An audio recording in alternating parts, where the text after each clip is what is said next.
তো হ্যালো, আসসালামু আলাইকুম বন্ধুরা। তো আপনারা সবাই কেমন আছেন? আশা করি ভালো আছেন। তো আপনাদের দোয়া এবং ভালোবাসায় আলহামদুলিল্লাহ আমি অনেক ভালো আছি। তো দেখেন, আজকে হচ্ছে আপনাদের ভাইয়া হচ্ছে এই চকোলেটটা, এই যে এই চকোলেটটা আর হচ্ছে এই যে মিল্কি বার, এই চকোলেটটা, তো এই দুটো চকোলেট আমি খুব পছন্দ করি আবার খেতে। তো সে যখনই বাজারে যায় আরকি, যখনই না প্রতিদিনই আরকি আমার জন্য এই দুটো চকোলেট সে আনবে। তো দেখেন আজকে কি করছে, সে এই দুটো চকোলেটের মানে ছিঁড়ে অর্ধেক, আমি মনে করছি ওটা ফুল আছে, সে অর্ধেক করে ছিঁড়ে খেয়ে গেছে। এই যে দেখেন, এই যে অর্ধেক অর্ধেক নাই চকলেটের, এই যে এইটুকুনি আছে।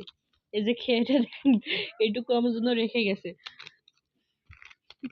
তো এই চকলেট দুটো কার কার পছন্দ সবাই অবশ্যই কমেন্টস জানাবেন। তো আমার এই চকলেট দুটো আমার খুব পছন্দ। এই যে মিল্কি বারটা, এটা আমার বেশি পছন্দ। এই চকলেটটা, এটা হচ্ছে দুধের, অনেক সুন্দর খেতে।